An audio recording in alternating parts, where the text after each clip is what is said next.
One of the best ways that you can keep your Amazon FBA business growing is to continually reinvest into it. Now, how you do that and how you spend your money in your business, that's completely up to you. But in this video, we're going to talk about some different strategies to help you spend your money the right way.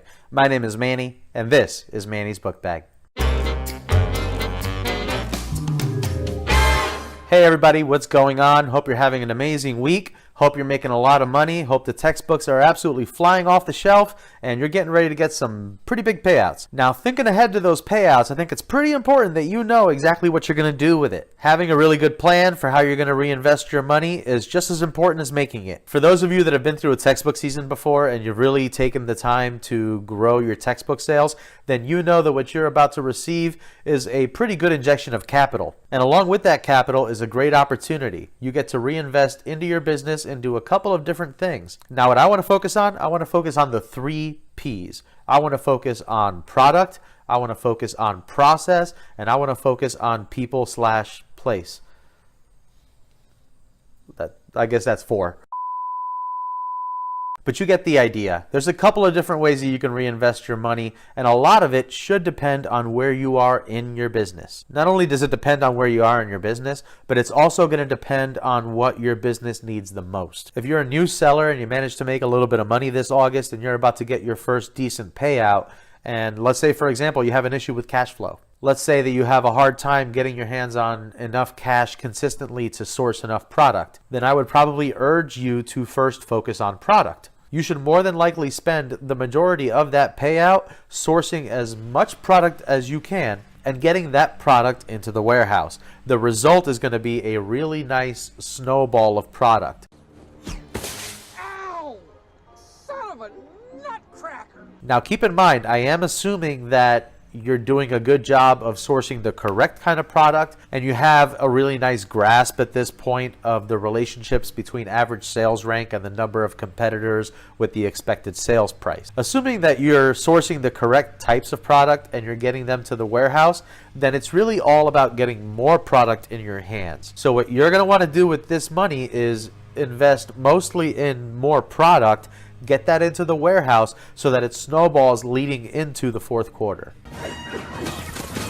Now, on the other side of the coin, let's say, for example, that you may be a newer seller, but capital's not an issue for you. You've got more than enough money to invest and you're finding the right types of products, but what you're not doing very well is getting it out the door fast enough. In other words, there's an issue with your process. You're going to hear me talk about bottlenecks constantly because until you start to identify the bottlenecks in your process and in your business, it's very hard for you to become more efficient and it's very hard for you to 10x it. Perhaps your bottleneck is how to prep books. I'm going to link a video above there, but I talk about whether or not you should prep books, whether or not you should remove labels, all of those things. This video is going to help you really become more efficient and fine-tune this part of the process. If you're feeling good about prepping books, but you're having a hard time listing fast enough, I'm going to link the video to my Accelerlist workflow in this video so that you can see how I list as quickly as I do. But if these or any other parts of your process are holding you back, this is also a great time to reinvest in those.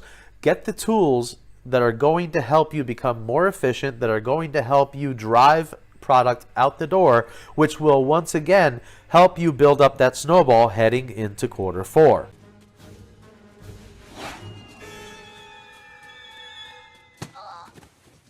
And all of a sudden you're sitting on something really good come the start of quarter 4. Now, for you experienced sellers that are kind of stuck at a plateau right now, this is a great opportunity for you as well. If you have plenty of cash flow and you've got a very fast process, but it seems like you can't get stuff out the door anyway because it's more than you can handle, this may be a great opportunity to reinvest in people and possibly place. It's very hard for us to get to that point where we're willing to ask for help or go get help. But once you get to that point where you can't do any more on your own and you can't do anything to gain a couple seconds per unit in your process, then it really just does become about adding a set of hands or two. But sometimes that in and of itself creates a cash flow problem because you've got more than enough money to source product and you've got more than enough money to pay for the tools that help you in your process. So this upcoming cash flow could be representing to you the kickstart that you need to scale your business upward. Specifically scaling up your business through other people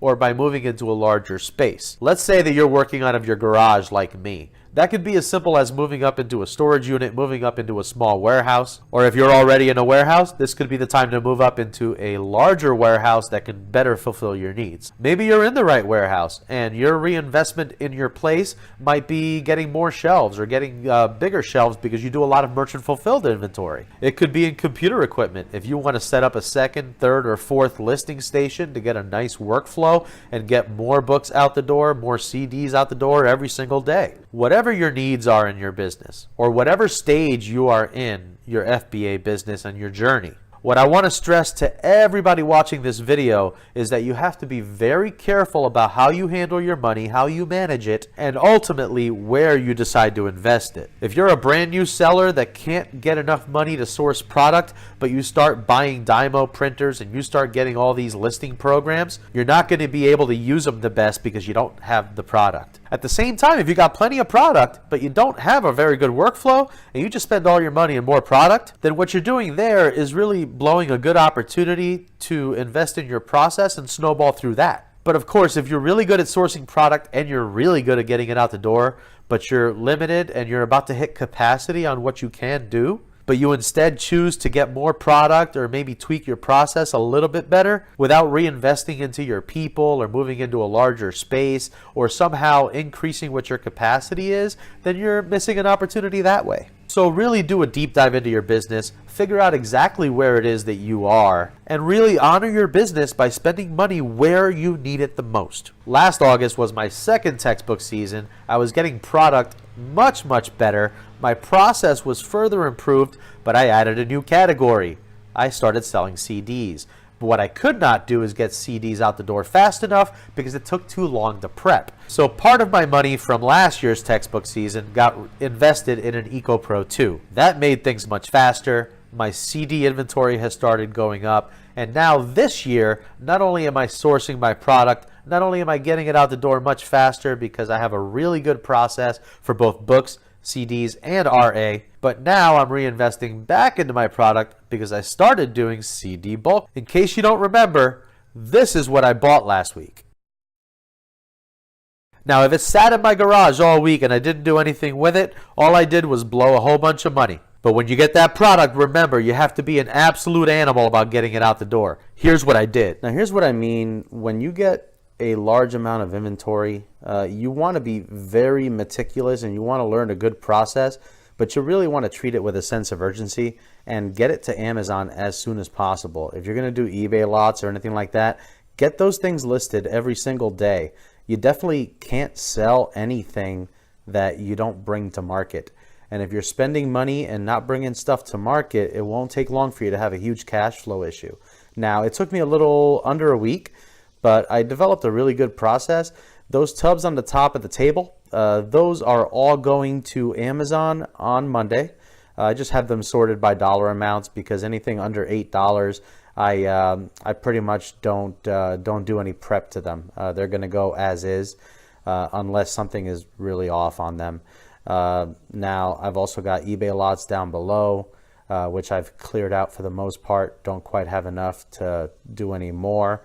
But this was all a pallet of CDs and it's completely empty. And I am now ready for the next shipment. So as you can see, I'm all ready to go for the next load. I've got my weekend planned.